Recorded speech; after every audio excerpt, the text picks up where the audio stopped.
جپا صاحب کو بھی کانورسیشن کا حصہ بناتے ہیں. جپا صاحب, ڈگری سے زیادہ آپ کو لگتا ہے کہ آج کل جیسے ہم سکلز کی بات کرتے ہیں کہ سکلز کو بھی اگر ہم بڑھاتے ہیں اس کو بھی آج کل زیادہ اہمیت دی جاتی ہے؟ بہت سے ایسے اسٹوڈنٹس ہیں جن کے پاس ڈگریز موجود تو ہیں لیکن انہیں اس طرح سے نالج نہیں ہے, تھیوری اگر پڑھ رہے ہیں پریکٹیکل فیلڈ میں وہ اس طرح سے اسٹرانگ نہیں ہے جس طرح سے ہونا چاہیے.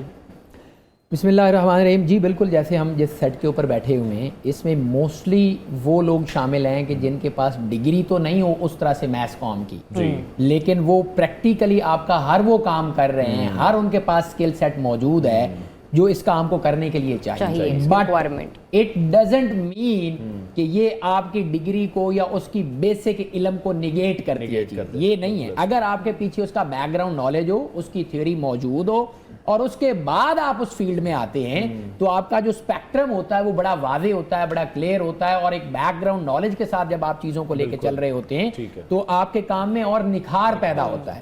بہرحال اس چیز کا ضرور ایک فیز موجود ہے, ایک گنجائش موجود ہے کہ اگر خدا نخواستہ آپ کے پاس کسی چیز کی کوئی ڈگری موجود نہیں ہے, اٹ ڈزنٹ مین کہ آپ وہ کام نہیں کر سکتے.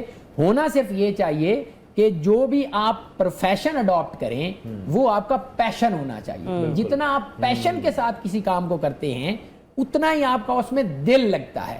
ایک بندے کا اگر مطلب ٹورزم کا پیشن ہے, وہ نئی نئی جگہوں پہ جاتا ہے, اسی کے ساتھ ہی اگر وہ ٹریولنگ کا بزنس شروع کر دے گا نا تو وہ 100% فلرش کرے گا. میری اپنی مثال آپ کے سامنے ہے, قرآن میرا شوق ہے, میرے پاس اس کی اگر آپ اس طرح سے کہیں گے کہ جی آپ 5-6 سال 10 سال کا درس نظامی آپ فاضل کہاں سے ہو کے آئے ہیں تو شاید وہ تو میرے پاس نہ ہو, لیکن اس شوق کی وجہ سے وہ جو پیشن ہے میرا وہ ایک طرح سے پروفیشن بنا ہوا ہے اور مجھے اس کام میں مزہ بھی آتا ہے, اور آپ کو سننے میں جتنا مزہ آتا ہے اتنا ہی مجھے اس کو بتانے میں آتا ہے. اچھا, لیکن جب صاحب ایک معاملہ, ایک فریز جس کو ہم ہمیشہ سے پڑھتے ہیں سنتے ہیں, پڑھو گے لکھو گے بنو گے نواب, کھیلو گے کودو گے ہوگے خراب.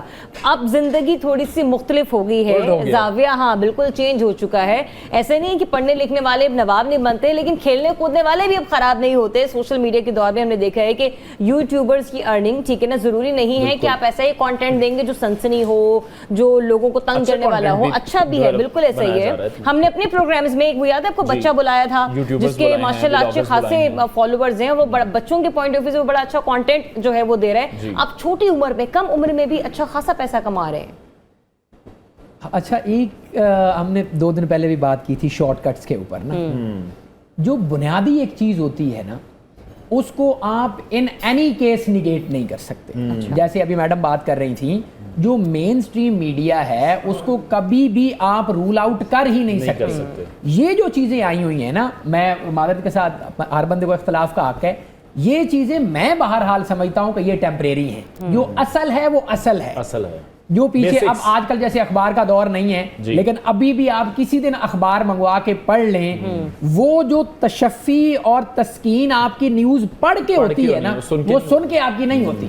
لہذا ان چیزوں کی افادیت موجود آج کے دور میں بھی, جب ہر کتاب آپ کے فون میں موجود ہے, ایون دین جب کتاب آپ ہارڈ کاپی میں منگوا کے پڑھتے ہیں اور اس کو ہائی لائٹ کرتے ہیں اور بعد میں اس نوٹس کو ریپیٹ کرتے ہیں تو وہ ریپیٹیشن میں آپ کو جو سرور اور لطف آتا ہے اس کا اپنا. اسی لیے یہ جو سوشل میڈیا آج کل آیا ہوا ہے وہ ایک شارٹ کٹ ضرور ہے جس میں وہ نہ پڑھ کے بھی لوگ نواب بنے ہوئے ہیں, بٹ یہ ایک ببل ہے, یہ ایک بیلون تھیوری ہے, وہ پھولتا جا رہا ہے. But at the end of the day جب وہ بسٹ ہوگا تو بچیں گے وہی لوگ جن کے پاس اسکل سیٹ ہوگا, جن کی بنیاد جن کی بیسکس ہوں گی, وہی لوگ بچیں گے. باقی سسٹم کے اندر ایک انہیرنٹ پاور ہے, وہ چیزوں کو تھریش آؤٹ کرتا رہتا ہے. جو غیر ضروری چیزیں ہیں وہ نکل جاتی ہیں اور جو خالص چیز ہے وہ باقی بچ جاتی ہے. ٹھیک ہے, عبدہ صاحبہ آپ کا اس پر کیا سٹانس ہے؟ ابھی ایسے ہی سمجھتی ہیں؟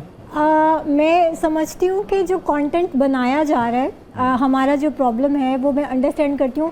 ایون ہم لوگ بھی کبھی کبھی آپس میں بات کرتے ہیں کہ یار ہم اتنا پڑھ لکھ کے نہیں کما رہے جتنا یہ لوگ کما رہے ہیں, but it's not about earning the money. Basically جو لوگ یہ کانٹینٹ بنا بھی رہے ہیں رسپانسبلٹی تو ان کی بھی ہے, لیکن اس میں یہ ایک فیکٹر آپ کو ضرور دیکھنا چاہیے کہ آپ کی جو عوام ہے وہ کیا دیکھنا پسند کرتی ہے. وہ اس کانٹینٹ کو دیکھ رہی ہے شاید, اور وہ اس کانٹینٹ کو پسند کری ہے بیکاز ایک majority of your masses is not educated, very well educated, and آپ ہر ٹائم ان کو سوفسٹیکیٹڈ کانٹینٹ نہیں دکھا سکتے بیکاز ان کو بھی کچھ لیجر ایکٹیویٹیز کی ضرورت ہے.